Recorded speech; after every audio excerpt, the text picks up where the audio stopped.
Fala pessoal, tudo bem? Como é que vocês estão? Tudo certo? Estamos aqui com mais um Unity Podcast então.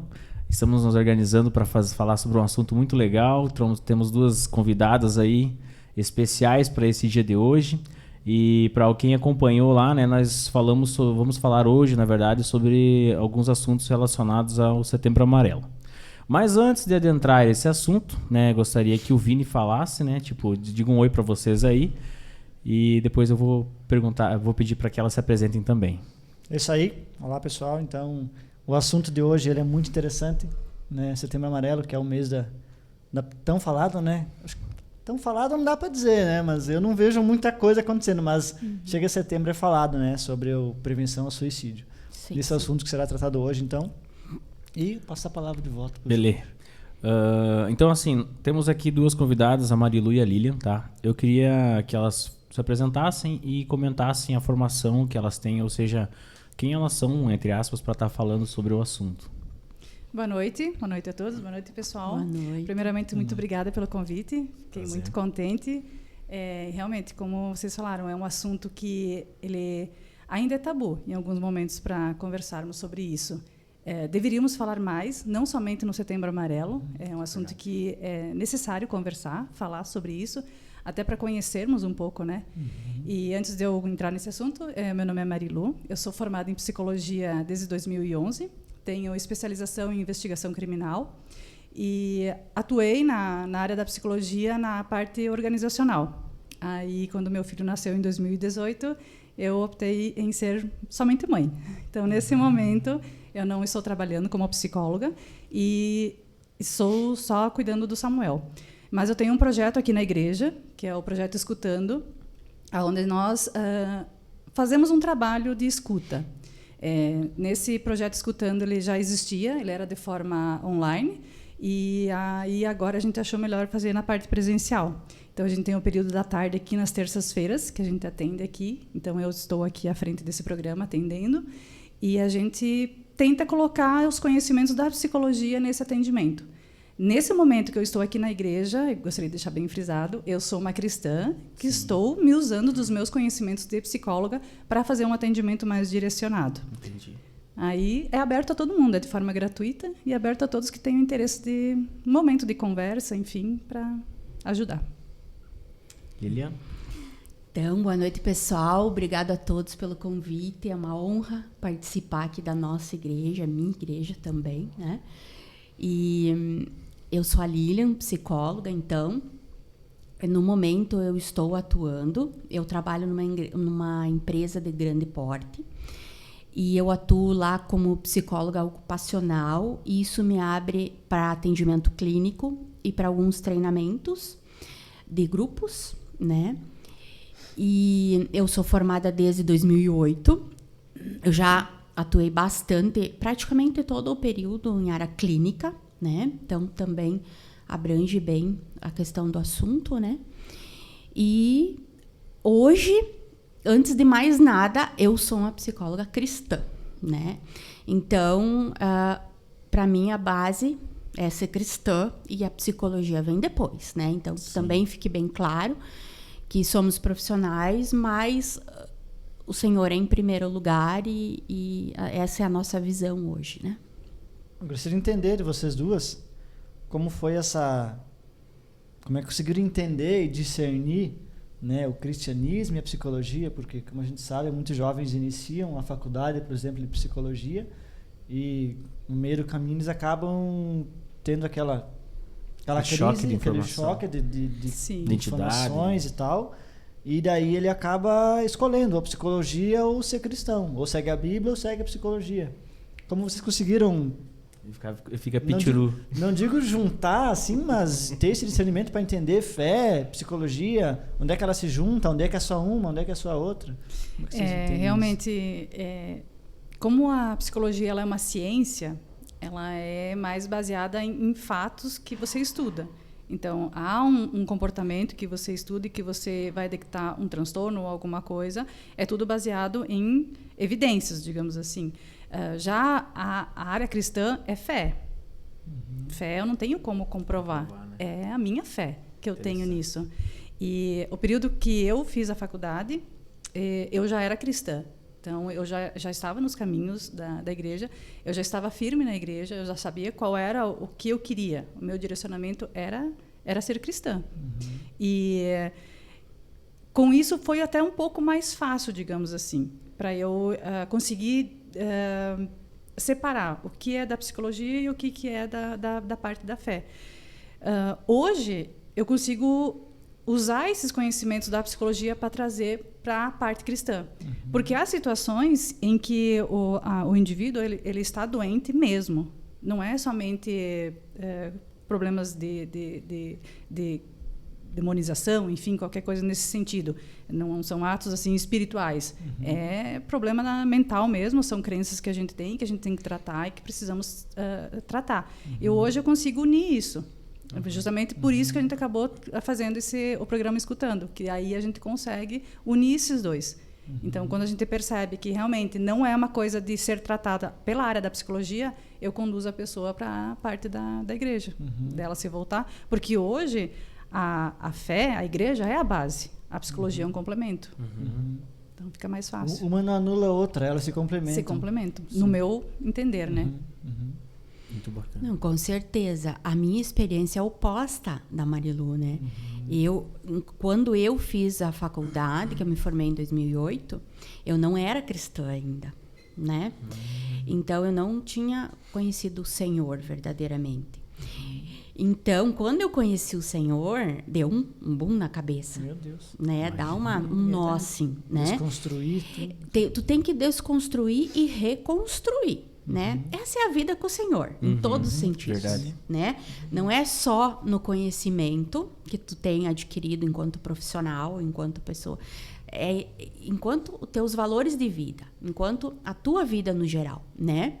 Então, para mim, eu acredito que foi mais difícil, né? Porque realmente a gente parece que tu fica numa sinuca de bico, assim, né? Tu vai para onde agora? Mas devagarinho aquilo vai se construindo dentro de ti de novo, né? Se reconstruindo, na verdade. E o Senhor, Ele ajuda a gente, né? Nessa reconstrução. Mas assim, ó, sabe o que eu acho importante a gente ressaltar nesse ponto, meninos? O seguinte, não é só a faculdade de psicologia. Não, eu só falei porque... Exatamente, que é o ponto. Mas eu acho que é importante a gente frisar pro pessoal que vai ouvir, sabe? Porque todas as faculdades, independentes do curso que você vai entrar, se você é cristão, vai dar um nozinho. Por quê? Porque lá dentro de faculdades existem muitas ideologias, né? E tudo embasado em estudos, né? E o que a gente fala, né? Teóricos. O que é a teoria? A teoria, ela não comprova. Quando às vezes você vai justificar uma questão, você não fala assim, teoricamente é isso, mas... Por quê? Porque a teoria, na prática, sempre vai ter um ponto de interrogação. Então, qualquer curso que tu fizer, né, é na teoria. Tá?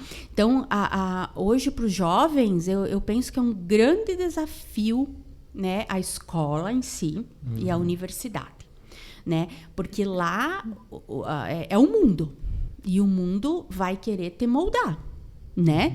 Então, se você não tá firme, como a Marilu tava, se você não tá maduro no que tu quer, né? Realmente é difícil. É difícil. Mas nada que com a ajuda do Senhor e do Espírito Santo a gente não possa superar, né? Porque o Senhor nos ajuda e muito. E se a pessoa já começou, tô nessa crise, procurar ajuda, né? Com de outros certeza. psicólogos que são cristãos, de pastores. Com certeza. Né? Para se firmar mais na tua fé, né? E assim, a questão porque que eu, pelo menos, né, eu gosto de frisar a psicóloga cristã. Porque a psicologia, ela tem como base o eu, a pessoa. E nós, cristãos, temos como base o Senhor. Então, o nosso olhar é diferente, entende? Você não vai olhar aquela pessoa como ela única. Porque eu quero isso, aí tu vai apoiar a pessoa independente se ela tá desestruturando todo ao seu redor, né? A psicologia tem um pouco disso, né? E já dentro da fé, a gente sabe que o eu não é o mais importante, é o Senhor. Então, tu vai olhar ao teu redor no olhar do Senhor, né? No olhar da palavra, né? Das São, no escrituras. caso, os valores, né? Exatamente. Os valores bíblicos, a gente vai procurar seguir o que a Bíblia fala, né? Isso. Então, como a Aline falou, a psicologia já abre vários leques, né? Isso. Vários caminhos de você se aceita todas as formas de se viver, né? Só que para nós, biblicamente, há um caminho somente, né? Isso, resumindo, a psicologia, o centro é o homem. E nós cristãos sabemos que o centro é o Senhor. É o Senhor. E aí muda todo um viés de olhar em cima daquela pessoa que está na tua frente, te buscando enquanto uma ajuda. Ele já respondeu a pergunta que eu ia fazer, que era notavelmente a diferença singular entre um psicólogo cristão e um que não acredita em Deus, né? No caso, um ateu ou, enfim, outra denominação, né? E já responde bastante. Por isso que muitas pessoas, muitos cristãos, têm dificuldade de se tratar com um psicólogo que não é cristão. Isso. Há Um bloqueio? não digo um bloqueio, mas há um olhar diferente. Tipo, para ele vai ser tudo a teoria, mas daí o cristão ele vai ver, não, mas isso aqui já é espiritual um pouco. Isso. Isso já é questão espiritual, isso, beleza, agora já sai da psicologia, agora já a parte pastoral. Um complemento um do outro, né? E eles estão ligados. Às vezes a gente tenta puxar para um lado, puxar para o outro e não consegue separar. É isso, né? Isso. E assim, né, Marilu, acredito que tu também pensa assim, nós enquanto profissionais, quando as pessoas nos procuram, elas veem na gente uma possível grande ajuda. Né? Ninguém vai te procurar para te contar a alegria que ela está passando na nossa profissão. Vocês entendem? Sempre há o problema. Então, assim, ó, se você não tem esse olhar assim mais no todo, mais cristão mesmo, nós conseguimos tanto reconstruir uma pessoa como destruir. Isso é muito sério.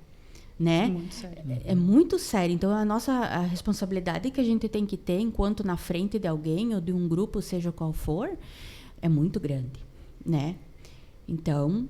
E como é que é esse filtro aí? Tipo, vocês conseguem escutar digamos assim, o universo de problemas que a pessoa tem e não absorver isso? É como difícil. Se fosse um pastoreio, né? O pastor também passa por algo parecido.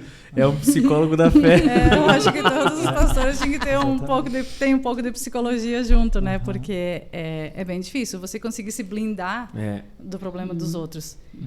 Porque você vai ser o tanque da Ainda pessoa, mais né? com essa empatia que é a comunhão e fraternal, né? Que a gente busca, né? Como igreja, né? Então, tipo, vamos supor, eu vou lá, né? E a gente é muito amigo, né? Ou a gente...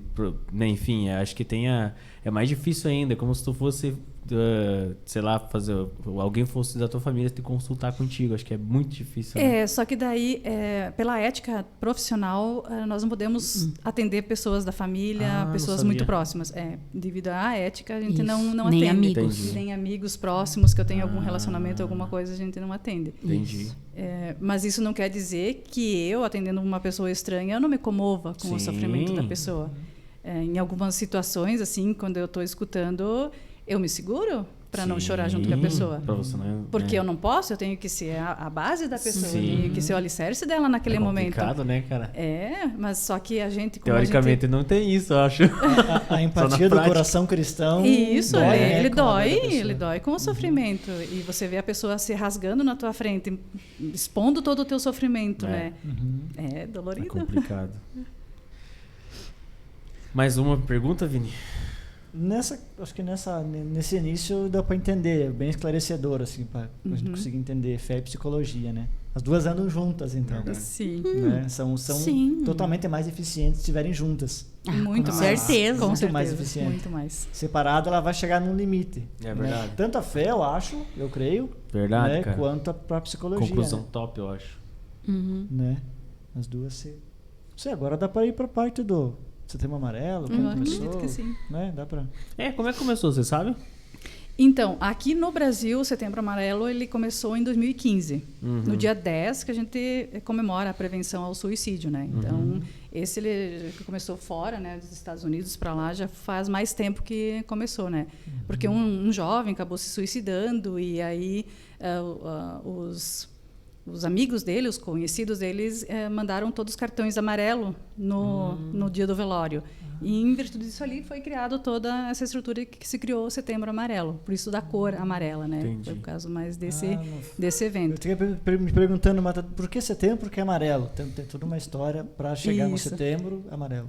Daí em 2015 que o Brasil começou a ter também essa data específica. Eu, no meu ver, tinha que ser todo o tempo, né? Sim. Porque isso a gente tem que falar, porque só falando que a gente vai colocar os nossos problemas para fora, né? Mas já tendo um mês dedicado a isso já é excelente, né? Já tem Já é um caminho. uma data, né? E aqui no Brasil, tipo, o Setembro Amarelo, ele é uma conscientização? Existe algum tipo de ação social, assim, envolvendo? Ou como é que é? Tipo, aqui adotou-se no Brasil, mas quem adotou? Os psicólogos, o governo? Como é que foi? Sabe dizer, assim? Olha, dentro da psicologia tem os movimentos, né? Porque a gente tem o conselho regional, né? Tem o conselho estadual de psicologia e o conselho federal, né? Então, esses conselhos acabam fazendo movimentos, né? Dentro dessa questão. E aí também, sim, a parte governamental também faz algumas ações. E o que eu percebo bastante por exemplo, eu trabalho numa empresa que ela não é governamental, né? Então, ela desenvolve, é uma empresa de grande porte, né? Não sei se é de pequenos portes, mas ela desenvolve o Setembro Amarelo. Sim.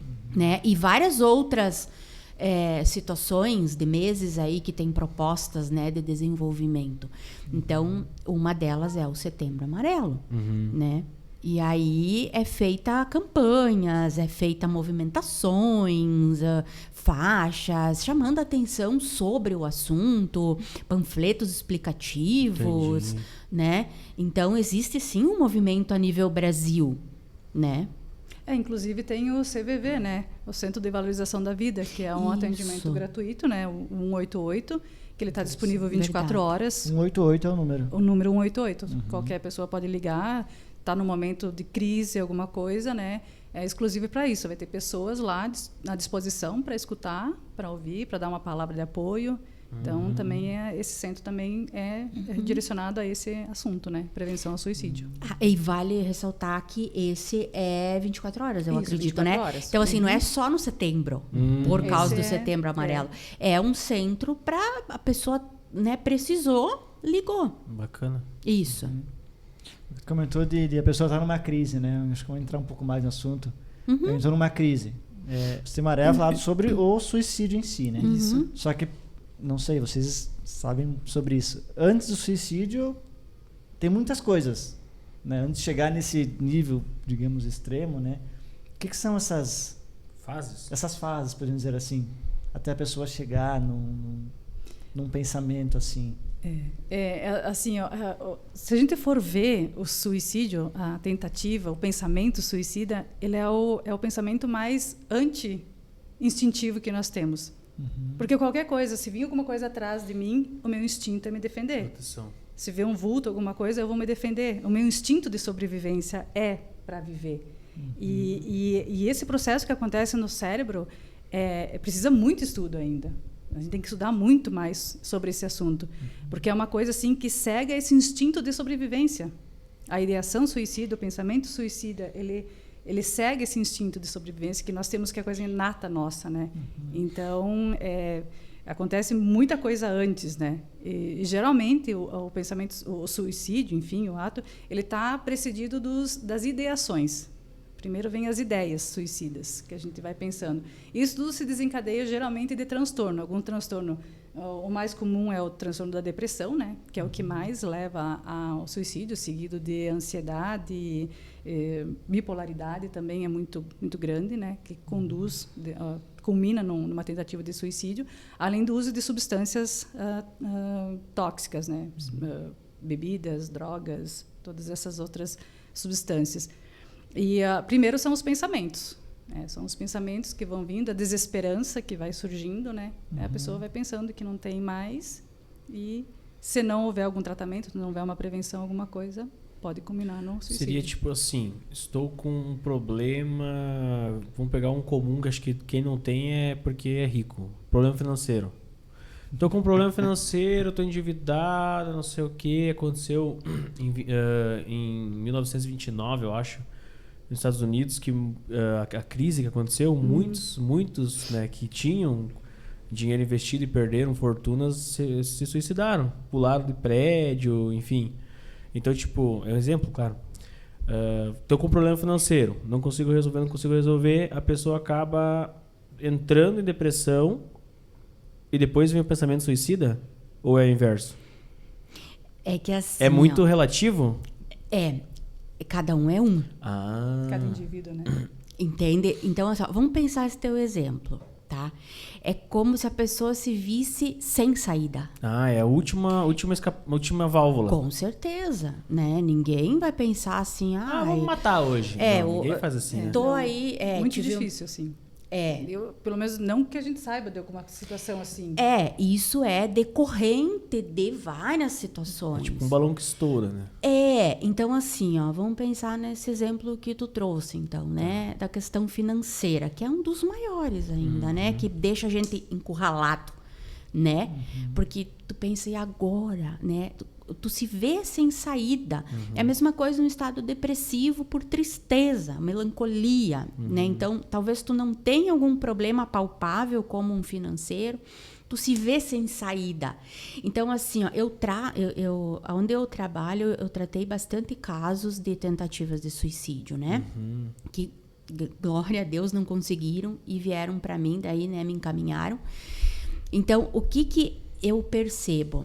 Assim, quando você chega nesse ponto, e quando eu falo isso para eles têm um boom, assim, Vocês não querem matar a vida de vocês. Vocês querem matar a dor. Problema. A dor que vocês estão sentindo. Independente do problema. É financeiro, é pessoal, é família. É uma dor. Entende? Que ocasiona, né? E essa dor é gerada por diversas situações, né? Às por vezes exemplo... combina. Como? Ela soma, às vezes, também. Tipo, soma, com certeza. Tem um trauma lá em casa, não sei o quê. Vai somando tudo também. E, às vezes, até alguma coisa sem sentido mesmo. É só um vazio. Não sabe de onde é que vem. Isso. É uma desesperança. É um vazio, é Às vezes é algo psíquico mesmo. Totalmente psíquico. Aí, olhando pelo lado da psicologia, né? Olhando pelo lado cristão. Sim. Aí o que acontece com o vazio, né? Eu amo essa frase, né? Qual é o tamanho do teu vazio? Não sei te explicar. Pois eu sei te explicar. É do tamanho de Deus. Eu vejo como que o Senhor faz isso proposital em nós. Quando Ele não acha espaço, Ele põe o vazio. Porque Ele quer entrar. Quer entrar, né? Tá. Só que algumas pessoas resistem a não, abrir a porta. aí por falta de conhecimento, muitas vezes, né? Por não saber quem é um Deus vivo que nós temos, né? E também por resistência, né? Muitos sabem quem é, mas rejeitam o Senhor. E quando a gente rejeita o Senhor, como ele diz lá em Oséias 4:6, o meu povo. Quem é o povo do Senhor? Todos nós. Nós quem? Os filhos? Não, não é só os filhos. O povo do Senhor é toda a criação. Não é? Então, quando a gente rejeita o Senhor sendo criação ou sendo filho, ele não pode agir na nossa vida, porque ele nos deu livre arbítrio. A gente não dá autoridade para ele, entende? Ele nos ama mais ou menos por isso? Não, ele nos ama da mesma forma. É nós que não estamos correspondendo ao amor dele. Então, ele começa a abrir esse vazio, né? E glória a Deus por isso, né? Quando a gente entende isso, fica mais fácil, né?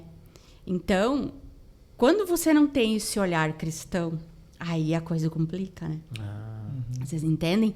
Muitas vezes tu tenta buscar na pessoa esse vazio, mas não vai ter explicação, porque é do Senhor. Eu vejo muito isso, sabe? Então, assim, ó, voltando à questão, né, da dor. Quando eu falo isso para os pacientes, parece que tira um peso deles. Vocês não querem acabar com a vida de vocês, é com a dor de vocês. Então, vamos batalhar para isso agora.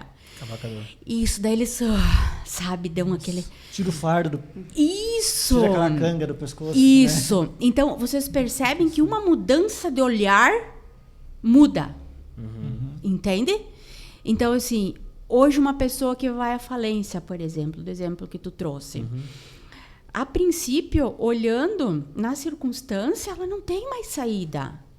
Sabe? Porque tu não tem de onde tirar o dinheiro e tu deve todos, né? Tudo que tu não tem e o que tu olha ao redor e como que eu vou pagar. Mas quando a gente é cristão, a gente já sabe que a gente tem uma ajuda a mais. A gente sabe que o Senhor vai abrir uma porta, né? Então, por que né, tu tá encurralado? Tu não vai saída. Aí, às vezes, tu chega ao extremo, né? De acabar com aquela dor, né? Que acha que é a vida, né? Porque a tua vida não é a falência. Quantas outras coisas que tu tem ao redor da tua vida, mas a pessoa não consegue mais. Vocês Foca entendem? tanto no problema. Exatamente. Isso, Só a foca no visão. problema, né? É, por isso que eu gosto de tirar eles da visão. Entendem? Eu mudo, né? Quando tu fala da dor, matar a dor, pronto, mudou o foco, né? Aí é mais fácil de trabalhar com eles. É que daí você traz para o campo consciente da pessoa também, né? Porque Isso. são tudo coisas inconscientes que acontecem com a pessoa, com o indivíduo, né? E aí quando você coloca isso para ele, ele começa a ver conscientemente o que está acontecendo. Isso. É tanto que às vezes quando eles digam, mas eu não consigo, velho. Eu digo para eles, sentam, bota o pé no chão, agora bate. Aí eles se assentam onde eles estão, entende? Porque quando tu perde a consciência, você é como se flutuasse. A nossa mente, ela nos traz sensações, né? Até tem pessoas que sentem sair de si, sabe? Como se fossem dissociação, né? Que a gente chama. A pessoa dissocia dela. Ela não se enxerga mais. Então, eu faço eles se apalparem, sabe? Pra trazer a consciência. Isso. Aí eles dão uma sentada de volta. Entende? E eu sempre digo, em casa deu alguma crise, uma crise de ansiedade, alguma situação, bate o pé no chão, peguem alguma coisa, sabe? Para tomar essa consciência de volta, para não dissociar muito, porque dissociou, aí é um problema. Aí tudo que é ruim vem na cabeça, tu vai e faz. Né? Aí que acontece o suicídio por impulso. Isso. Porque são dois tipos, né? Do suicídio. Aquele é o suicida que planeja, que faz todo um planejamento, ele vai atrás, ele pesquisa, ele procura saber como que faz, as formas que ele vai fazer o suicídio, ou aquele suicida de impulso, que é essa parte que dá dessa associação, que são segundos, né? Se houver alguém que vai interferir nesse momento, há chances de prevenir essa tentativa, né? Esse suicida. Eu estava vendo a série esses dias, e daí uma das personagens, ela tinha, não sei que crise que era, mas ela ficava tipo meio louca na hora, aí ela correu para uma sala e ela chamou os colegas dela e pediu para abraçar ela muito forte. Não sei se isso confere. Me abraça, ela pedia na série, né? Daí as duas ficaram abraçando ela assim e ela foi se acalmando.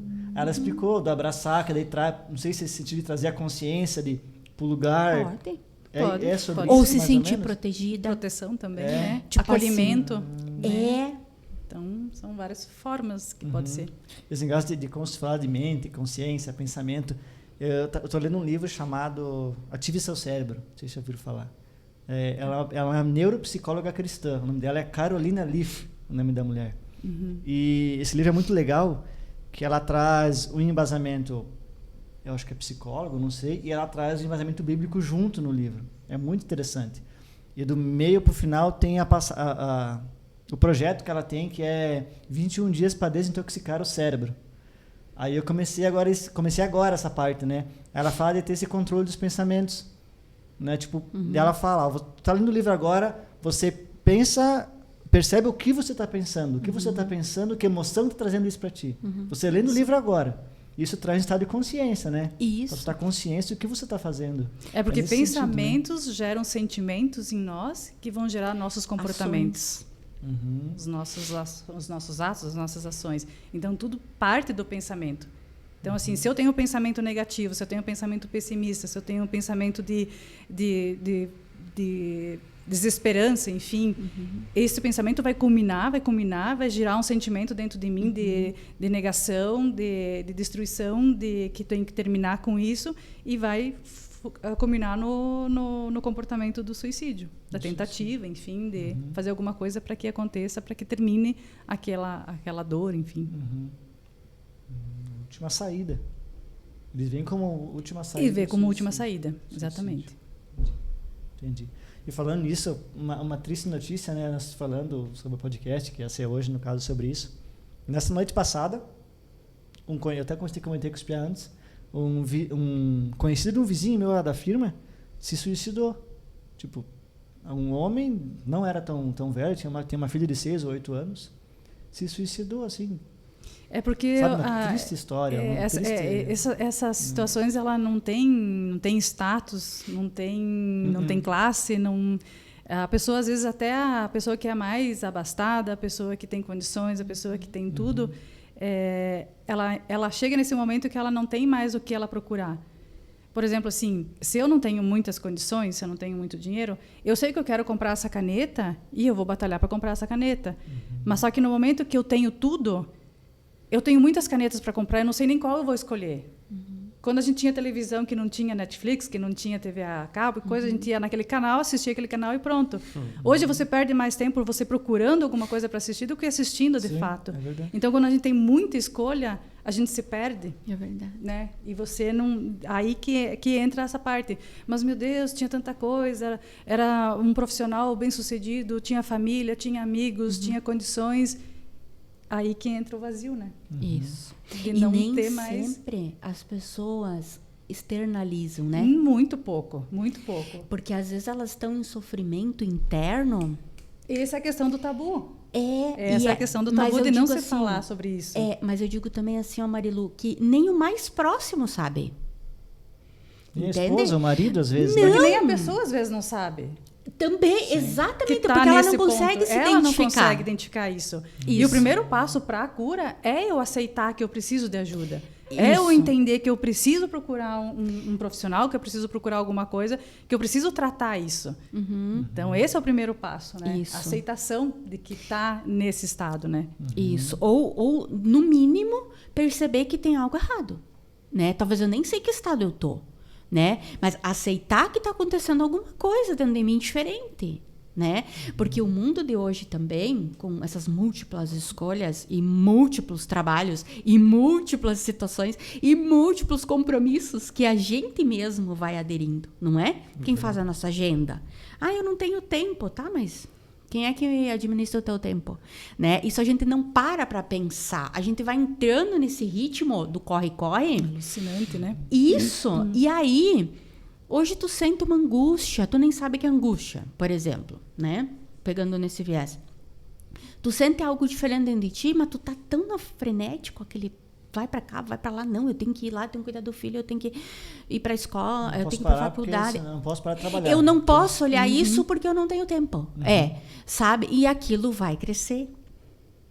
Entende? E aí, só Deus sabe no que vai dar, né? Então, tem muita...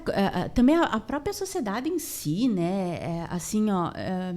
não alimenta muito o olhar para dentro, mas para fora. O que está acontecendo ao teu redor, não dentro de ti. Hoje é totalmente o exterior, né? Exatamente, né? A preocupação maior é o quê? É o exterior. Né? E eu tenho que mostrar que eu estou bem. Eu tenho que mostrar que eu estou com sucesso. Eu tenho que mostrar que eu estou... perfeito, né? Eu não posso mostrar que se eu mostrar que eu estou doente ou que eu preciso de ajuda, eu sou fraco. Eu sou visto como uma pessoa fraca, eu não posso ser visto. Até aproveitando que tu estava falando, Lilian, sobre a questão do estresse, quando a gente está nesse ritmo alucinante. Só que a gente tem que entender que o estresse ele tem um pico. Eu vou chegar no topo do meu estresse, só que eu vou começar a cair. E a queda, o que é? A depressão.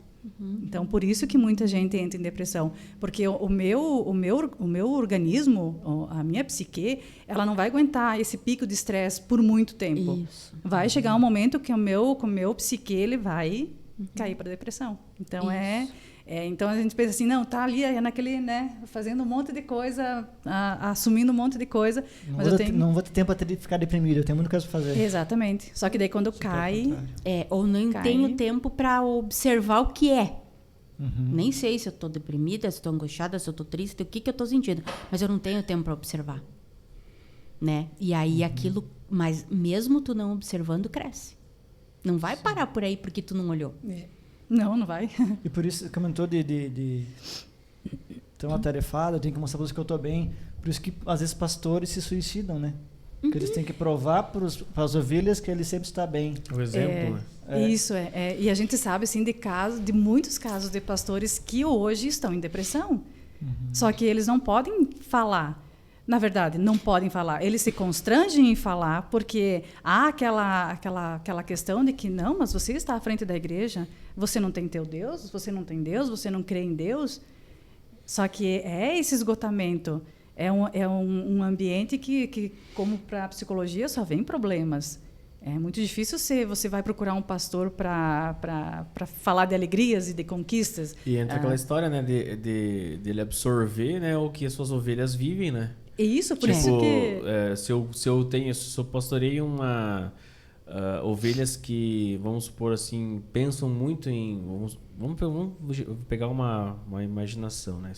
Pessoas que só pensam em suicídio. Automaticamente eu vou começar a absorver essa vida, esse pensamento negativo também, né? Sim, porque os ambientes, eles nos contaminam, né?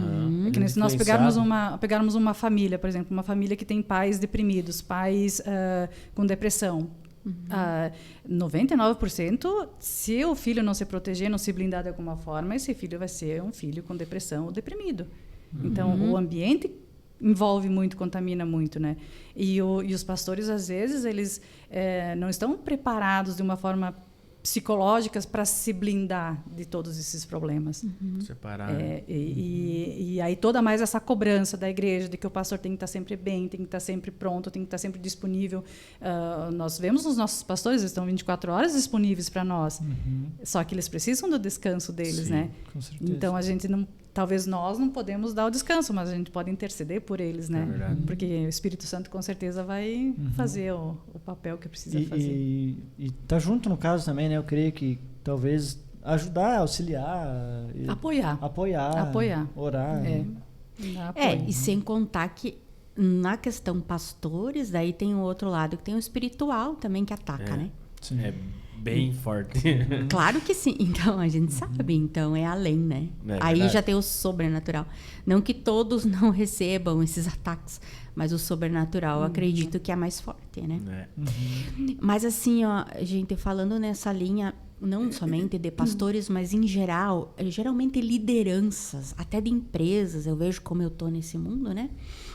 Eu vejo assim, ó, um pouco de orgulho também, né? Porque assim, ó, a gente tá falando de uma questão externa, influências, mas a pessoa com ela mesmo, ela tem orgulho às vezes de não querer admitir, entende? Como eu tenho uma posição de liderança, eu não posso. Fraqueza, né?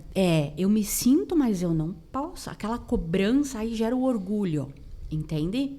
E a gente sabe que a própria palavra diz, o orgulho precede a queda, né? Então é óbvio onde vai parar. Então, assim, isso também é importante, né? De a pessoa se olhar e se conhecer enquanto indivíduo, né? Que somos frágeis e somos todos, a nossa linguagem cristã, pecadores, né? E então, assim, olhar para essas fraquezas de pecado que a gente tende, que todos nós tendemos, né? E pedir ajuda, então, nesse sentido também, né? E até porque nós somos formados de corpo, alma e espírito. Então, nós temos que cuidar dessas 3 esferas. Né? Eu não posso cuidar só do meu espiritual ou só da minha alma. Tenho que cuidar do meu corpo. Porque há coisas que são físicas mesmo, né? Algumas alterações hormonais podem causar né, algumas coisas nesse sentido também. Então, às vezes, aí, uma das coisas mais comuns é a falta de vitamina D, por exemplo. Isso causa uma tristeza muito grande na gente, causa cansaço, causa esgotamento, né? Então, às vezes, assim, a pessoa está com um cansaço muito grande, está com uma tristeza muito grande, alguma coisa. Às vezes, é só falta de um complemento de vitamina. É verdade. Então, nós temos que cuidar das 3 esferas. Isso. Todas elas, né? A depressão, por exemplo, vocês sabem que o hormônio masculino se fala testosterona, né? Mas a mulher também possui testosterona em pequena quantidade. A depressão, quando tu vai medir testosterona, ela tá baixíssima. Dependente se é homem ou mulher. Entende? Então, Cada um tem a sua porcentagem, mas daí equilibra, né? As vitaminas B12 também elas têm muito relação. Porque é que o nosso cérebro, ele é todo comandado neuroquimicamente. Essas vitaminas e outros componentes mais, né? Quando eles faltam ou estão em excesso, não é só falta. Pode estar em excesso. Também, né? Aí dá um pane. Dá um tilt. Entende? Então, é legal também essa questão física, né? Com certeza. Eu vejo que é um assunto bem, digamos assim, abrangente, porque né, o suicídio em si, né? Ou, enfim, atos, né, suicidas ou até mesmo homicidas, saindo um pouco, né, do Setembro Amarelo, todos eles estão... eles são muito abrangentes. Por exemplo, não perdoo tal pessoa. Entendeu? Não perdoo tal pessoa. Então, volta a ser... Quando tu falou no orgulho, eu me liguei assim que o orgulho, ele sempre tá ligado em alguma coisa, sabe? Por exemplo, fali agora. Como é que eu vou dizer para as pessoas que eu fali? Orgulho. Isso, entendeu? Isso. Não perdoa aquela pessoa. De certa forma, é orgulho, sério. Claro, tem-se sim também um tratamento de cura anterior, etc, né? Mas o orgulho é digamos assim, o alicerce dessas coisas. Porque eu já aconselhei, né, pessoas que tinham depressão, que tinham pensamentos, não vou dizer suicidas, mas assim, bem negativos. E era sobre o perdão. E tem muita gente que sofre com perdão. Olha, eu chego a dizer que 99% das pessoas, nós mesmos sofremos com algum tipo de perdão. E eu mesmo, sabe, tive muita dificuldade de me perdoar de coisas que eu tinha feito. O auto-perdão também. E eu vejo que é um dos mais difíceis de se perdoar, cara. Porque a gente... Sabe por quê? Porque eu, sendo cristão já, um dia eu tava numa conversa muito assim, louca com Deus, né? Tava eu lá, chapado com Deus, assim... E falando, e conversando como se ele estivesse no meu ladinho, assim, lá numa construção baldia, né? E aí eu falando, tipo, falando de cura, né, com ele. E eu perdoo tal pessoa da família, perdoo tal pessoa por aquilo, por isso. Mas quando chegou e assim, com o coração abertão, sabe? Mas quando chegou no falar, eu me perdoo, eu não conseguia falar. Eu não conseguia dizer que me perdoo, porque eu não acreditava que Deus conseguia me perdoar. E isso está muito relacionado com as tuas crenças, né? As crenças que você nasceu com isso, que foi criado com isso, né? É porque a gente às vezes assim pensa assim, meu Deus, porque a palavra nos diz, Deus perdoa todos os pecados que tem arrependimento e joga no mar de esquecimento, né? E às vezes a gente... Isso é uma coisa que eu falei, não lembro quando foi que eu falei, se foi aqui no pod ou não, mas às vezes a gente fala assim, o que aconteceu comigo? E o inimigo, né? Vamos abordar aqui, né? A gente é cristão, né, gente? O inimigo, ele lança, digamos assim, setas e palavras na nossa mente também. Então, às vezes, o que acontecia comigo? Eu tinha uma trava. Eu tinha coisas assim, não eram coisas abomináveis, não, mas umas coisas que eu achava meu Deus, como é que eu fiz isso, sabe? E eu não me perdoava daquilo. Era um autoflagelo que eu tinha. E aí, chegou a um ponto... de que eu já tinha pedido perdão para Deus, eu sabia conscientemente que Deus tinha me perdoado daquilo, Porque eu pedia aconselhamento, falava, tipo, não, tu tá puro, cara, tu tá limpo, tu já saiu de ti. Mas lá no meu psique, lá no meu inconsciente, aí vinha o inimigo e dizia assim, mas aquilo, entendeu? E o meu inconsciente também, né, me trazia aquilo. E aí tinha algumas barreiras que eu tinha que quebrar, sabe, pra mim ir além. E eu não falo só da parte física, eu falo da parte espiritual também, porque eu sou um ministro de louvor. E, enfim, para mim conseguir sair daquela barreira que eu tinha, eu não conseguia.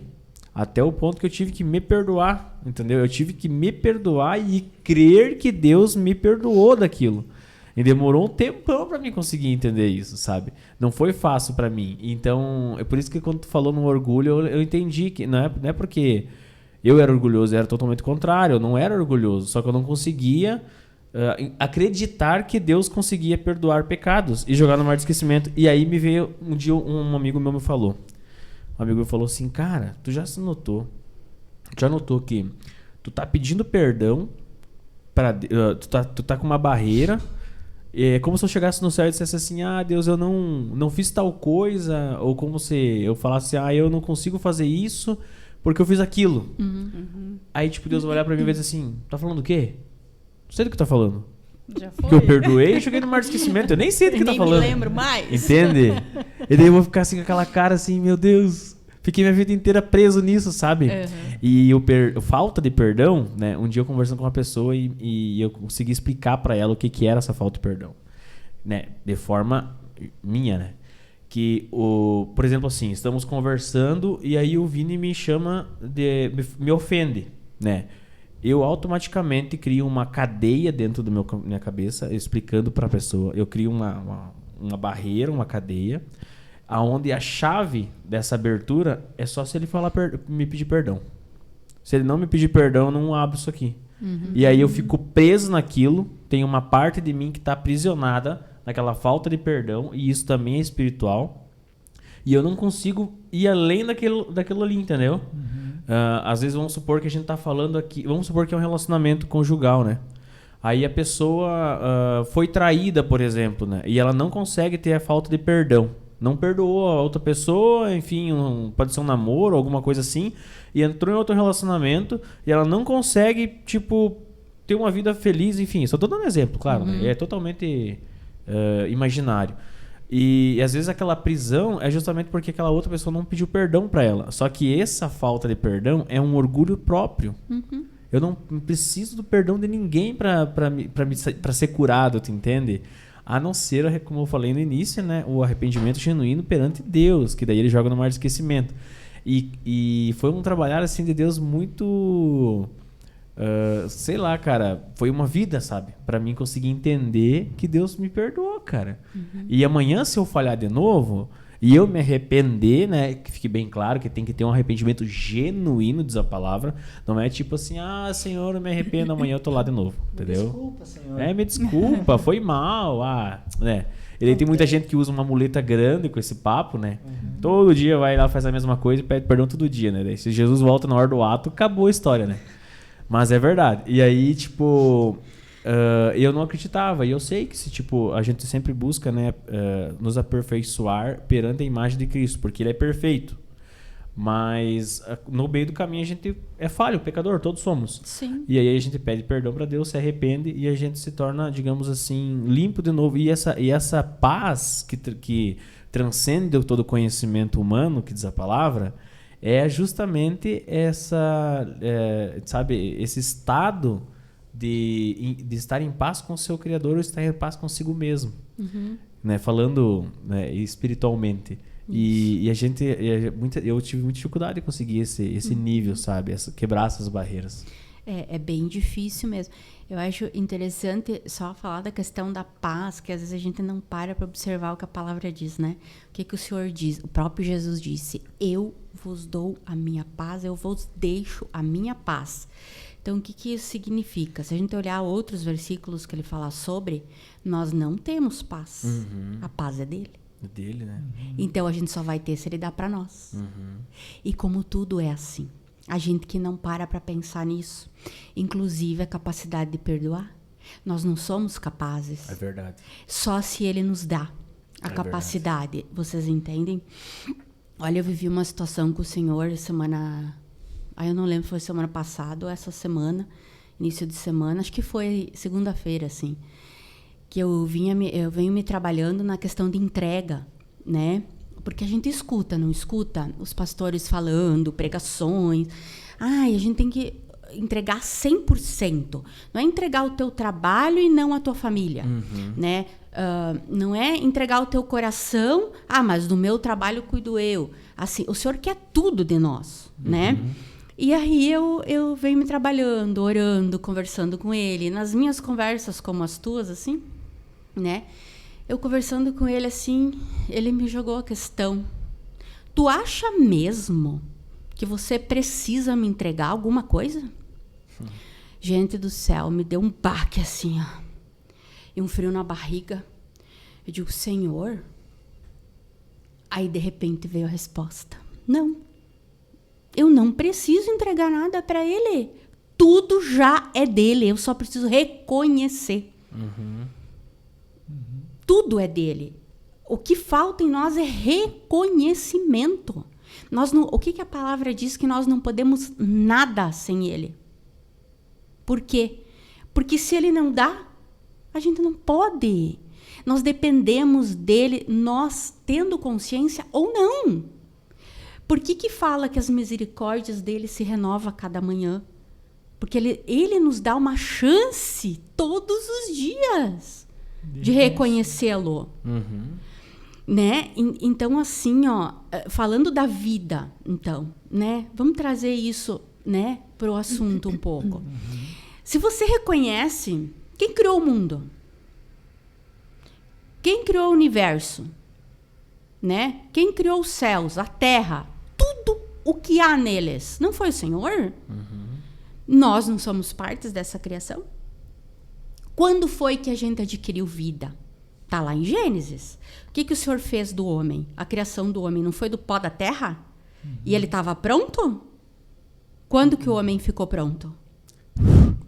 No fôlego de vida de quem? De Deus. Se ele não nos dá vida, o que Adão era naquele momento? Criatura. Tá? Como eu não sei vocês se nasceram em berços, né, cristãos. Eu não. Eu fui criatura. Então, assim, mas eu era de Deus. A criatura e os filhos, né?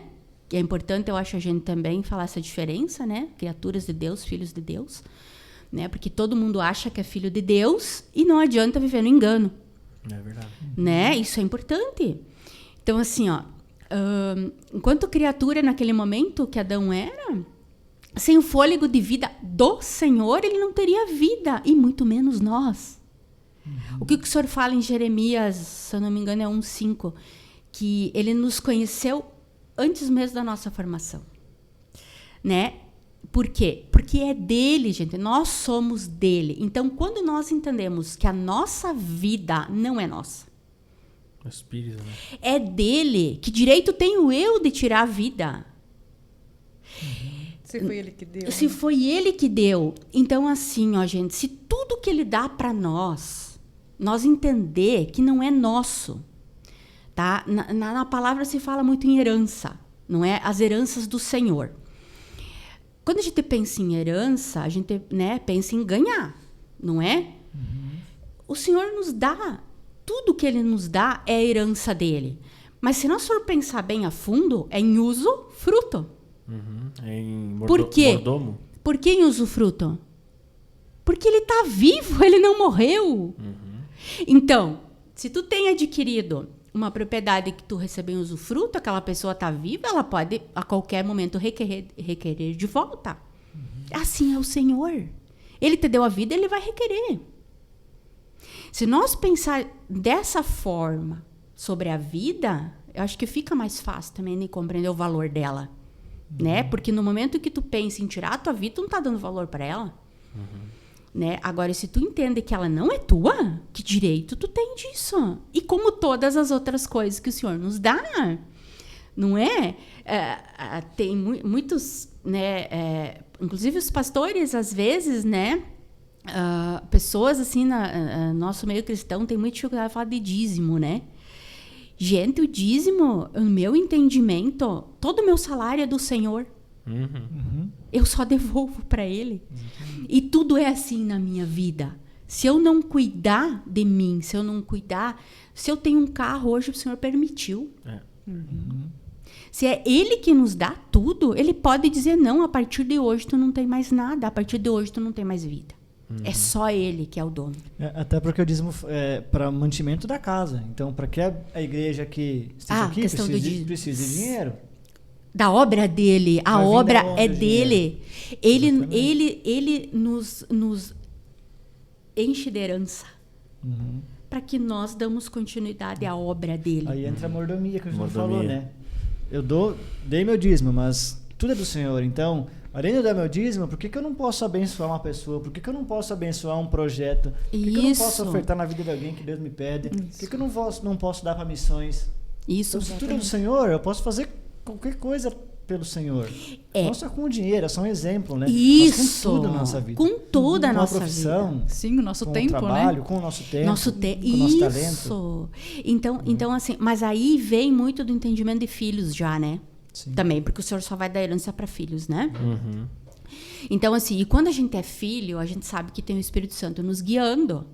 E assim, quando a gente entende que tudo a gente pode pedir para Ele. Então, Senhor, eu ganho tanto por mês. Vamos pegar o exemplo, ficou no exemplo, né? O que o Senhor quer que eu faça com esse tanto? Aonde que o Senhor quer que eu coloque? Porque Ele é teu. E assim é com tudo na nossa vida. Tô com um problema, tô com tristeza. Senhor, eu tô me sentindo tão triste. O Senhor me ajuda. Nem precisa pedir, pode me ajudar, porque Ele tá pronto para ajudar. O maior psicólogo é de graça. E à disposição de todos, né? Com certeza. Gente, porque assim, ó, eu tenho um testemunho de vida, assim, que eu sempre tive problemas com depressão, né? E, inclusive, entrei na faculdade achando que eu ia me resolver. Eu acho que na faculdade. Todo aluno de psicologia... Tem algum transtorno. Ele entra... Final, você pode contar testemunho, eu acho, um pouquinho. Eu não sei se você sente a vontade em comentar. Acho que no final dá para falar, né? Sim. Se vocês sentirem que acho que é algo que edifica, fica legal, né? Sim. Então assim, né? Aí Então era tratamentos psicológicos com outros psicólogos, outras cidades, dinheiro, gastos psiquiatras, medicamentos. Eu passei por tudo isso. E eu só encontrei a cura no Senhor. A cura. Eu tive melhoramentos. Não que isso não ajude. Ajuda, mas não cura.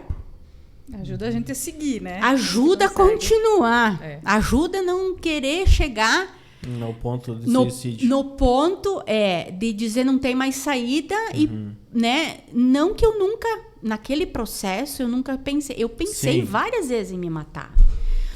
Mas nesses tratamentos ia me segurando. Só que a minha cura chegou só com o Espírito Santo. Entende? Então, assim, a importância da fé, né? A fé, ela não é palpável, mas ela existe. Sim. Muito. Ela é real. E ela é real só para quem experimenta.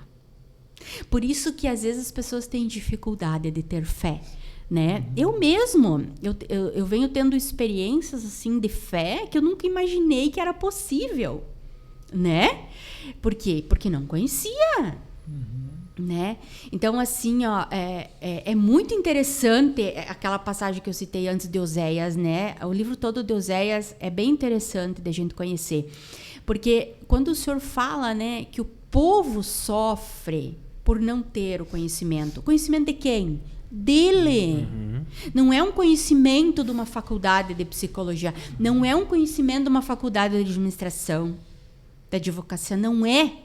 Não é confiar nos seus cavalos. Exatamente. Porque assim, ó, você não vai parar de sofrer porque você... o meu sonho é me formar em direito. Eu tenho depressão, mas eu sei... E tem gente que faz isso, né? Que entende isso, na verdade. Não, mas depois que eu me formar, eu sei que vai ser... Todos os problemas acabam. Acabou meus problemas. Isso. Depois que eu me casar... Acabou os meus problemas. Aí começa, né? Então, assim, ó, Se formou? Aí que começam os problemas. Né? Porque aí tu vai ter que desenvolver tudo isso. Só que não entende que não é a conquista de algo exterior que vai te resolver. É a conquista do teu interior no Senhor. Né? Muitas vezes as pessoas falam, dentro de ti tu tem as ferramentas para conseguir sair dessa. Né? A gente tem. Só com o Espírito Santo. Sozinhos, não. Para conseguir identificar as ferramentas. Não, quem nos dá as ferramentas é o Espírito Santo. Nós não temos elas, Vini. Ele nos fornece, ele nos capacita para tudo.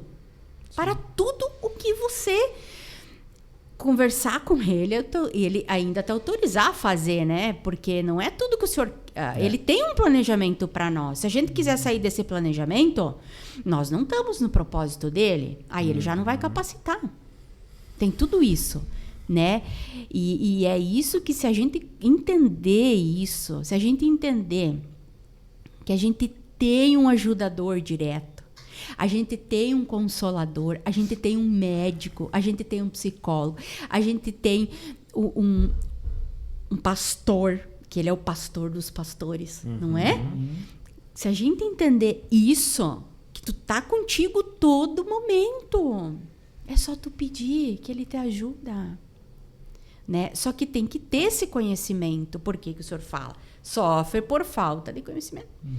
Né? E o conhecimento é dele. Quando ele diz, eu sou o caminho, a verdade e a vida.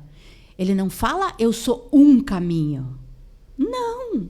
Ele diz que ele é o caminho, né? A verdade, a vida. Então, enquanto os filhos, a gente sabe que a gente tem que andar ali. Quando nós somos criaturas que a gente não conhece isso, infelizmente, a gente vive no engano terrível. Por quê? Porque quando tu não sabe qual é o caminho, a verdade, a vida, onde é que tu tá? No descaminho, na mentira e caminhando para a morte. A importância, né, de se conhecer ao Senhor. Identidade, né? Identidade de filhos, nós temos que adquirir, né? E pra gente adquirir é só o aceitando, né? Por causa do livre-arbítrio, ele não vai obrigar a gente a aceitá-lo. E a primeira coisa que o Espírito Santo dilacera numa pessoa quando ele toca uma pessoa, quando ele age, é orgulho. Ele tira todo orgulho, porque você reconhece que você não é capaz, como tu bem colocou, que você não tem as ferramentas para aquilo, entende? Então, assim, o desfazer-se do orgulho não vou dizer meio caminho andado, mas é o início, às vezes, de muitas soluções, entendeu? Desfazer-se do orgulho. Sim. O orgulho, às vezes, ele não está exposto, às vezes. O orgulho, às vezes eu tenho orgulho, como ministro, eu tenho orgulho lá de tocar meu instrumento, mas eu não exponho para ninguém, mas eu sou orgulhoso. Mas aquilo, em algum momento, pode ser prejudicial para mim, em alguma área da minha vida, física, alma ou espírito. E tu sabe que o orgulho, ele é tão danoso que às vezes a gente não reconhece ele em nós. Não é por mal, porque a gente não reconhece. Essa questão do perdão, quando o Senhor precisou trabalhar em mim, quando que eu entendi? Porque eu perdoava todo mundo, menos a mim, igual a você. Sabe quando que ele quebrou isso em mim? Quando ele me fez entender que quem eu pensava que eu era. Se ele perdoa a todos, quem sou eu para não perdoar? Né? Entende? Advogado, juiz, eu fico me condenando sabendo que ele mesmo, que é o próprio Deus, já me perdoa, condena, né? Mais. Sabe? Então, são tapões assim que a gente vai levando do Senhor, cega, né? O orgulho cega, né? Exatamente. O orgulho cega, gente. E a gente às vezes anda no engano e não percebe, né? E ali que é os perigos das emoções, né? É verdade. Então, assim, se a gente for pensar, né, da questão do vazio, né? Às vezes os pacientes vêm pra gente, não é? Marido, e diz assim, ai, tem um buraco. Eles falam buraco, vazio, eles não conseguem expressar, é algo que não tem nada, né? Por que eu digo, né? E aí buscam em droga, buscam em esposa, Isso. buscam em dinheiro, buscam em Compras, trabalho, compulsão, buscam em alimento, conhecimento, tudo. alimento. Sonhos realizados. Acho Ai, que- quando eu tiver minha casa... É ter. E nunca É o preenche ter. o vazio. Não preenche. Isso, porque o Senhor quer o ser. É ele que é a pedra angular. Ele é o tamanho do teu vazio. Gente, de cada um de nós, todo mundo tem vazio. Tu pode conversar com a pessoa que se acha a mais bem resolvida emocionalmente, que ela vai ter um vazio, né? Principalmente se ela não conhece o Senhor, né? É do tamanho de Deus. Porque ele precisa... Porque se ele não dá para nós a aflição muitas vezes, tu não vai se chegar a ele. É. Aquela história, ir pela dor, ir pelo E pelo amor. amor, geralmente é pela dor, né? Geralmente pela dor. Exatamente. Eu costumo dizer que para Deus, né, a gente saindo do nosso entendimento humano, para Deus não tem nada mais importante, nada. Não tem céu, não tem terra, não tem nada, nenhuma criação dele, nada mais importante do que nós. salvar uma alma, Isso. do que morar com ele eternamente no céu. Isso. Então, se ele precisar tirar teu trabalho, se ele precisar virar teu mundo cabeça para baixo, ele vai fazer isso. Porque... Quando a gente tira a prioridade de Deus, quando a gente não se achega a ele, com orgulho não consegue, enfim, quando a gente se desvia da salvação em si, ele dá um jeito de ou colocar um vazio, ou colocar Vai uma encurralar. aflição, ou colocar alguma Isso. pedra no caminho para que a gente, tô me desviando, voltei pro Volta. caminho. Isso, e glória a Deus por isso. É né? verdade. Glória a Deus por isso. Glória a Deus por isso. Às Tereis vezes, às aflições. vezes é espinho na carne que Paulo fala, né? Exatamente. Que precisamos ter para nós estarmos sempre Uhum. No estado de caminho. consciência consciência que eu tô me desviando. É que nem as crianças da creche quando segura a cordinha, né? Não O desvia. pastor vai na frente e não vai agarrar na cordinha, né? Quando vê, tá perdido. Voltando então, eu trago algumas perguntas. E lembrando, pessoal, que lá no Instagram do Unity Podcast, no dia ou no dia anterior, a gente posta um videozinho lá e abre a caixinha de pergunta para vocês colocarem as perguntas pro convidado, né? Foram 3 perguntas, mas não tinham nada a ver com o assunto. Então nós vamos fazer umas perguntas que nós elaboramos, né?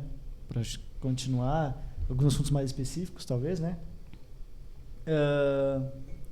O jovem hoje é muito... Eu não sei se não é um dos principais focos da questão da depressão, crise de ansiedade. Não sei se é porque tem muito jovem, porque a gente vê mais jovem, mas nessa idade ali entre os 16, 14 até os 25, 24, tem muitos negócios, né? Depressão, ansiedade, vai pro suicídio, tentativa, essas coisas assim.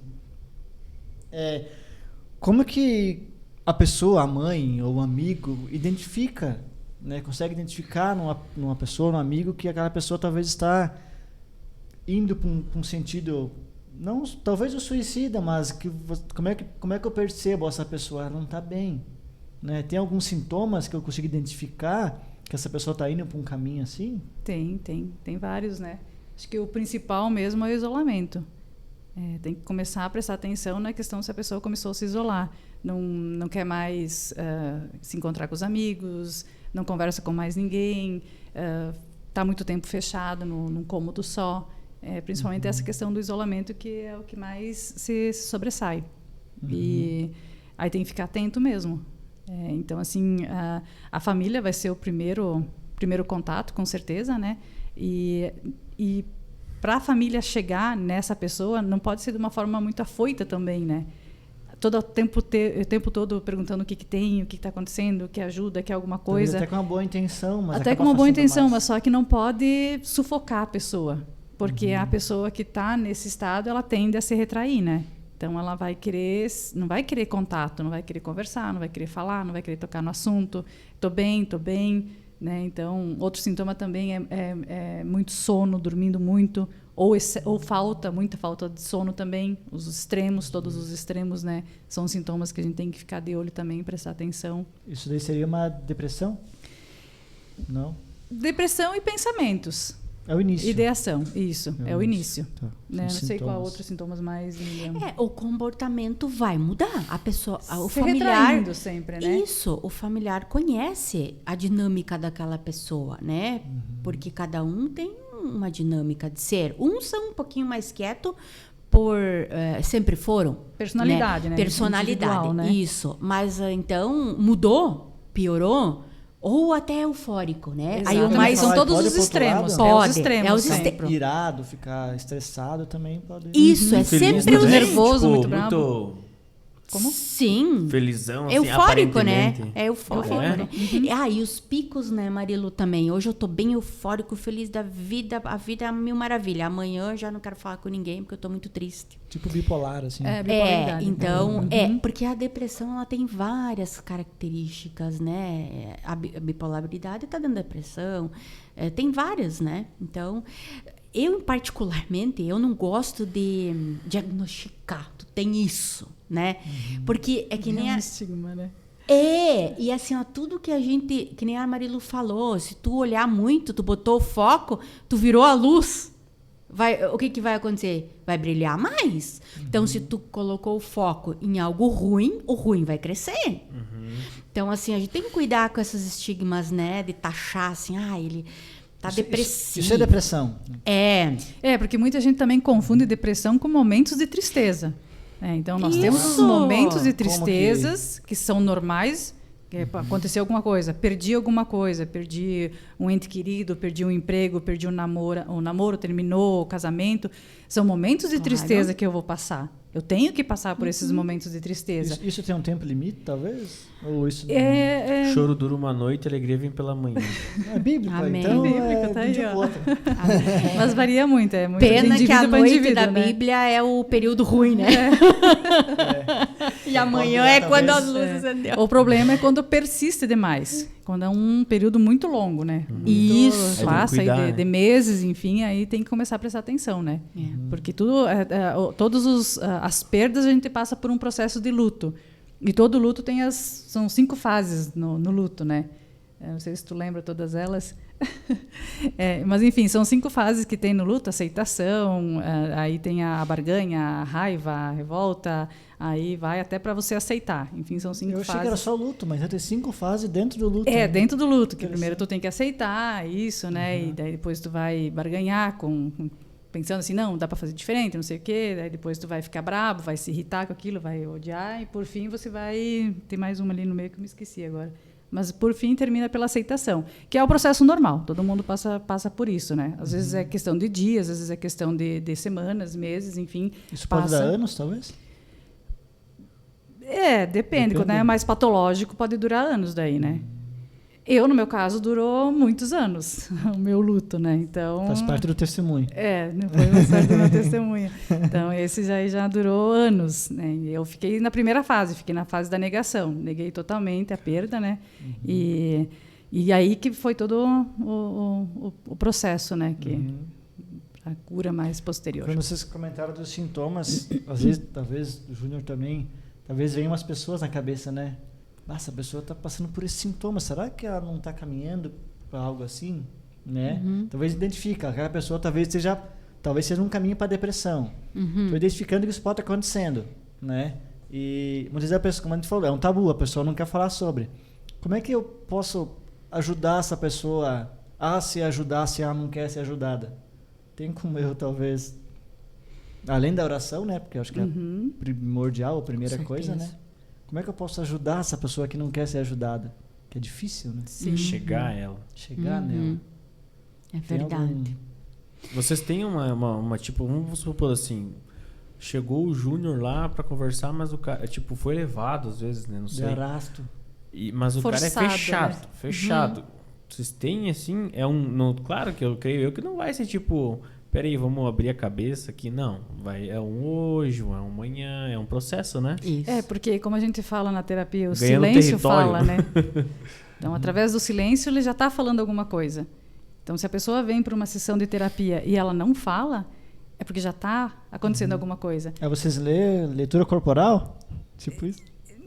Quase, não seria uma leitura corporal. É o que a gente fala desse silêncio, que todo esse silêncio está transmitindo alguma coisa. Tem alguma coisa. E em algum momento ela vai acabar falando. E se não falar, não tem processo de cura daí, né? Aí, infelizmente, não Só tem orar. o que fazer. Aí entra só o espiritual. Só espiritual. Tem que orar, né? Uhum. É que assim, ó, claro, já eu tive casos de a pessoa vir sem querer vir. Obrigada, né? Forçada, porque né? a família falou e me encheu tanto o saco que eu fui, né? Parar de me xaropear, eu vou lá. Isso. Falar que eu não tenho isso. Então eu tô aqui Tem porque nada eu a não ver, aguentei mais o pessoal buzinando nos meus ouvidos. Daí eu saio do foco. Eu inicio... série e tal. Daí eu vou, né? Eu tento criar um vínculo primeiro. Entende? Na verdade, tem que se criar um vínculo, né?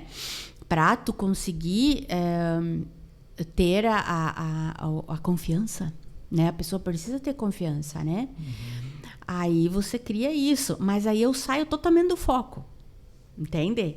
Né? Porque geralmente quando um familiar traz, o familiar já veio falar contigo. Tu já sabe mais ou menos o que está acontecendo, né? Então, tu não toca no assunto, né? Tu fala outras coisas, tu tenta interagir com aquela pessoa, eu pelo menos, né? Porque dentro da psicologia... É isso que eu ia falar agora.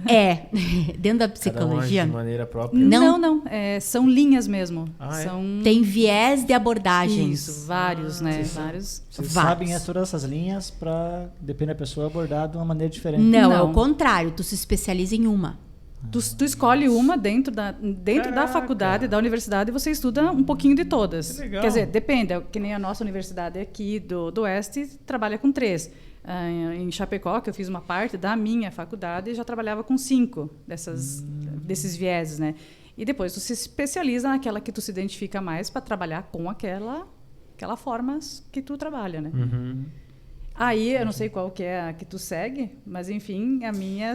Eu procuro mais a parte mais investigativa. Então, para criar esse vínculo que a Lilian falou, eu faço perguntas. Eu questiono a pessoa, vou abordando. E como a minha parte é mais da psicanálise, eu já vou mais para a parte da infância, né? Porque, para a psicanálise, todos os traumas estão na infância. E aí, agora, na fase adulta, a gente retorna para os nossos traumas da infância para a gente estar repetindo os nossos comportamentos, né? A gente busca eventos do passado para a gente ter como agir no agora. E se há um trauma lá no meu passado, eu vou acabar buscando aquele trauma e ele vai se sobressair agora na fase adulta, né? Então, o meu olhar é mais para esse investigativo, né? Claro que tem outros que é mais da escuta, outros são mais centrados na família. Enfim, são vários vieses, né? Isso. Mas respondendo à pergunta que o Vini fez no começo, né? Que é sobre o que a gente faz quando tem alguém que a gente identifica isso, né? Hoje a gente tem um meio muito, muito fácil que é isso aqui, né? O celular. Então, assim, às vezes eu não tenho como chegar na pessoa e falar como é que tu tá, se tá bem, precisa de ajuda. Manda uma mensagem, tô aqui, precisa de um abraço, precisa conversar comigo, tô aqui. Manda um hino, manda uma palavra de consolo, de conforto. Então, são essas formas que a gente pode usar. Criar esse vínculo com a pessoa. Com essa pessoa. Para ir mostrando que você está aqui e dizer assim, não, eu tô aqui. Eu respeito a tua dor. Entendi. Eu não conheço a tua dor, mas eu respeito a tua dor. Eu sei que tu está passando por uma dor nesse momento. E aí a gente ter essa empatia, de se colocar no lugar do outro. Entendi. Mesmo que para mim, aos meus olhos, talvez a dor da Lilian seja uma dor insignificante. Sim. Mas para ela é uma dor enorme. Cada um é um ser singular. Cada um né? é. Isso. Por isso que não dá para falar, eu sei como você se sente. Não sei. Mas eu tô aqui para te apoiar. Quem sabe, mas isso. Não tem Só imagina. Só imagina. Mas já se colocando à disposição, né? Isso. Para apoiar. Não é, vamos sair, vamos fazer não sei o quê. Vamos beber, vamos não sei o quê, vamos arrastar a pessoa para fora. Não. É distração daí. E não, isso a pessoa não quer isso nesse momento. Ela tá se isolando, ela quer ficar no seu mundinho por enquanto. Então o que eu posso fazer é apoiar e ter os meus ouvidos para escutar. E não para ficar dando conselho. Ter os ouvidos para escutar. Só ouvir. Escutar a pessoa, se colocar à disposição da pessoa.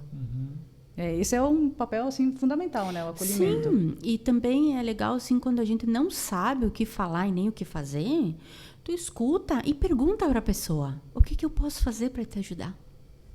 Pergunta, né? Se coloca pronto, né? Tô aqui, Isso. tô aqui à tua disposição. Seja né? sincero, olha, né? Eu gostaria de saber o que eu posso fazer para te ajudar. E só o fato de fazer isso, de se colocar à disposição e perceber que a pessoa está precisando, nossa, para a pessoa que está sentindo aquela dor, ver que outra pessoa está vendo que ela está sentindo, está se importando comigo. Tá vendo que é importante. Exatamente. E já é um caminho para a pessoa se abrir. Que nem, por exemplo, assim, no grupo de jovens, né? Que você, a Vini é líder, né? O Júnior também participa, né? Então, assim, vocês ali têm um leque muito grande de se colocar à disposição, né? De se colocar aqui. Você já tem esse vínculo com os jovens, já estão próximos deles, né? Pode ajudar de uma forma, assim, muito grande, né? Com certeza. O problema é que hoje, como nós falamos antes, né? O problema é que hoje nós estamos muito envolvidos com muita coisa. Nós não temos tempo. Né? Sim, o nosso tempo que nós temos, a gente quer dedicar. Exige tempo esse vínculo, né? Isso, exige tempo, exige dedicação, exige você se colocar à disposição da pessoa, né? Exige você deixar o teu telefone disponível para ela ligar naquele momento que você não pode atender ela. Sim. Mas daí você tem que atender, né? Também. Então... Aconteceu comigo foi semana passada, 2 da manhã, atender um telefone. 2 horas da manhã. Fiquei só ouvindo. Mas olha, é exatamente isso, né? Porque, estatisticamente falando, 90% das tentativas de suicídio elas podem ser evitadas.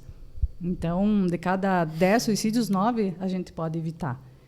Então, assim, nós ficarmos atentos a isso. E como nós temos uma igreja que está voltada a cuidar do outro, a se colocar junto do outro, a acolher com amor e com carinho, então essa é a chave, é nós nos dedicar para isso, né? Nos colocarmos à disposição, olharmos para o nosso irmão, olharmos para a pessoa que está ao nosso lado, observar a pessoa, analisar ela, né? Não de uma forma, né, raio-x, mas enfim, eu começar a ver, essa pessoa mudou muito o comportamento dela, ela se isolou, ela não está mais indo na igreja, ou ela está se envolvendo demais com as coisas, está em excesso, só está dentro da igreja, só está fazendo tudo o que precisa ser feito, talvez para não olhar para o problema que ela tem. Tem que cuidar isso, né? São todos o que a gente sempre fala são todos os excessos. Isso. Tudo que destoa. Né? Porque o excesso faz mal, né? Isso, ou menos ou demais. Todos né? esses aí. E até com os jovens que vocês trabalham, como vocês estão em contato com eles, por exemplo, hoje teve alguma reunião, né? Vocês perceberam lá que a pessoa tá estranha, um comportamento diferente, ou tá mais quieta, ou tu viu ela eufórica demais até, né? Ou percebeu ela triste. Então, assim, claro que não é o momento, mas daqui a pouco eu chego em casa, manda uma mensagem, né? Olha, eu achei que você não estava legal hoje, né? Eu gostaria de me pôr à disposição, né? Se você quiser estar conversando, ou quem sabe falar até de uma forma mais sutil, se a pessoa não é tão próxima, né? Dizer, olha, te achei hoje com carinha de cansado, sabe? Dá uma... Foi domingo, né? Você estava meio choroso, assim, daí eu cheguei pra Sami. Sim. O Júnior tá bem? Não, mas ali foi porque tava com cara de choro. Daí ele falou, não, acho que ela falou, foi Deus, enfim. Daí eu cheguei pra ti e pedi, né? Tu falou, não, Espírito Santo. Eu falei, então tá bom. Tava né? com a conversa com Deus. Aquela cara meio de choroso, assim, meio pensativo. Um tratamento. Né? E outro ponto, né? Que agora tu tocou na questão, né, Vini? De nós chegarmos nos familiares também. De nós darmos apoio para os familiares. Para que eles também possam sentir, auxiliar. Porque muitas vezes, as famílias não estão preparadas para isso, né? Sim. Casal jovem. Sim. Enfim, pais, né, filhos e tudo mais, né, eles também não estão preparados para lidar com uma pessoa que está com essas ideações, né?